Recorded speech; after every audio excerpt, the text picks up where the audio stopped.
Like, hello, Uncle Mark. Hello. So, like, when have you started helping these people in need? Well, Inner City Ministries has been in existence since It started off as a sort of flat in Chungking Mansions in Chipsachon in 1994. It became a sort of charity limited company in 1998. We have worked in Chipsachon in Chungking Mansions.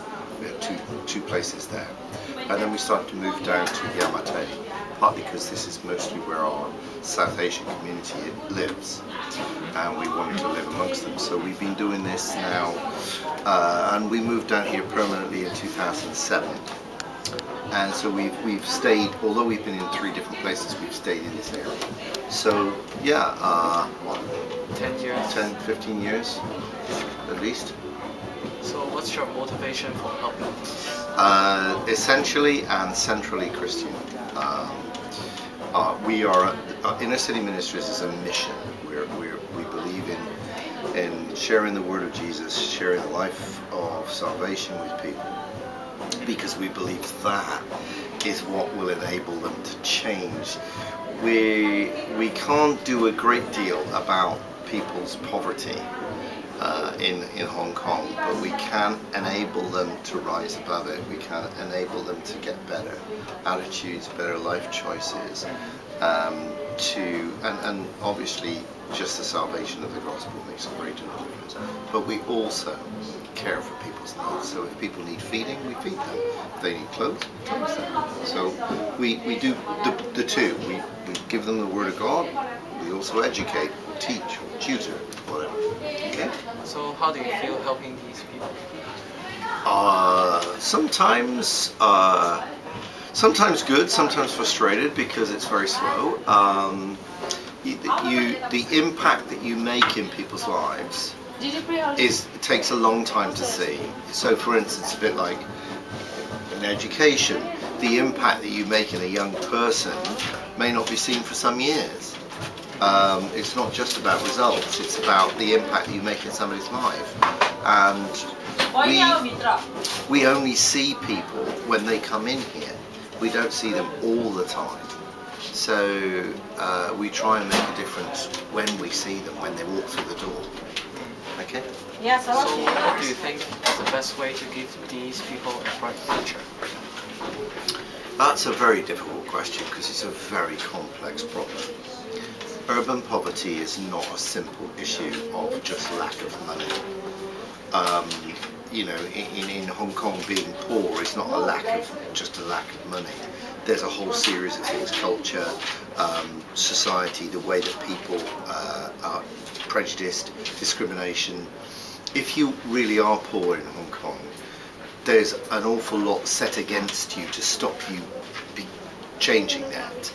I'll give you an example. I know this is going to be a bit of a long answer, but try it. Okay. For instance, the kids that we deal with all the time speak Nepali. Okay, they've got no resources at home. Many of them live in flats that most people would call a bedroom. And that's a whole family living there. Many of the parents have either no jobs or jobs that take them out day in and day out. Now, the problem there then becomes one of support. The kids then go to the lowest possible schools, they go to the poorest schools, they don't do very well, they get very little help from the teachers. Not because the teachers are trying to be unhelpful, but because they just don't have the time. They've got 40 other Chinese kids to try and cope with. And these kids find it very, very difficult to learn either English or Cantonese. They only speak Nepali, therefore their school studies go down the drain. So by the time they get to secondary school, they've got no hope. And the sort of jobs that they get will be jobs in construction or waiting in a bar, serving in a shop. That's the best you can do with the qualifications they get, which means that inevitably they're stuck. Whereas for people like yourself and myself, we had education, we had lots of education, and we got choice. But these people, poverty often means no choices. And that's the problem. And that's what you've got to try and change. You've got to try and reverse that. Okay? Sorry, long answer, but you know, it's a complicated problem. So what do you think are ways? What are ways that we can help these people, like a normal person, aside from tutoring? Okay, aside from tutoring, well, I mean, tutoring is quite important. I think raising awareness of actually, because Hong Kong not only hides its poverty, but it also tends to forget about it. So to keep raising awareness is another thing. Actually, tutoring a child is not going to make a long-lasting effect. It's coming along inside that child and giving them a sense of hope, a sense of definition, a sense of, you know, that life goes on beyond Yaumate, that there is hope, there is a chance.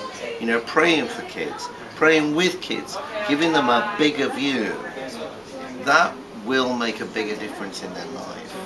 Okay, it's not just the 5 minutes or 10 minutes or half an hour or an hour that you spend with them once a week.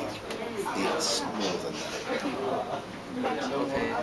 So what do you think with Hong Kong's current condition, like favoring the rich over the poor, do you think there will be more people like this in the future? Sadly, the gap between rich and poor is getting greater. It's not getting smaller. And until the general economic policies change, that will continue because it's inevitable. The problem is when the bubble bursts, What do you mean by bubble? the economic bubble, because it will burst. It always will. You know, money, like matter in the universe, is limited. Okay, there's a limited amount of matter in the universe. It's not eternally generated. Well, generally speaking, most physicists agree. Most economists would agree. You can't keep generating money. Yeah. There's a limit. So if you have a lot, you've got to be able to take that lot from you and me. Okay? In which case then, eventually, and you're trying all sorts of ways to make that money grow. But in the end, it's like the property market. It can grow and grow and grow and grow and grow. And then eventually, there's not enough money to sustain it. People eventually stop buying things because they can't afford it. The bubble bursts. But the people who suffer most when that happens are the poor. Because they have no money So, initially. yeah, in the end, the government does have to step in and say, we need to give some level of protection to the poor. We have to. Because in the end, what motivates all human beings is greed, sadly. Whether you're rich or poor, greediness, getting stuff for ourselves, is unfortunately a sad feature of who we are. What's the most interesting story you've heard from these people? Something that you remember to this day after 10 to 15 years of helping? I think the stories have changed, really.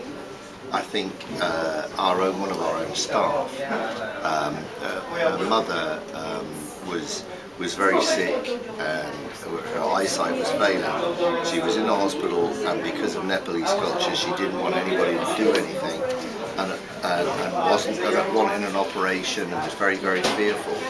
And one of our staff, Auntie Caroline, prayed over her, prayed with her, and she got her sight back.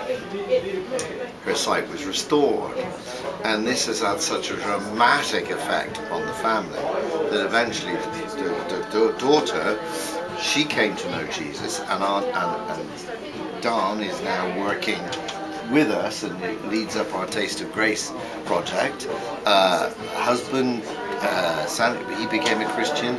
Their son's become a Christian. The whole family has come to Christ, and that's through one person. So when you can change sometimes the life of one person in the family, you can have an immediate effect upon the rest of the family. So never underestimate the power of one. One can can change a great deal. And that is very much at the heart of the Christian message, that one can change a great deal. Okay? Is there any more you would like to say? No, I think I've probably said enough.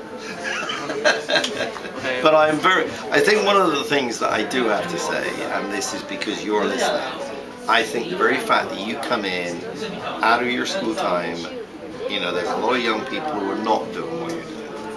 They're not helping. They don't know about what's going on. The very fact that you do, and you're here, and you're helping the kids, and you are telling people about the poor, not just now, but it will change you in the future, because you're not going to forget this.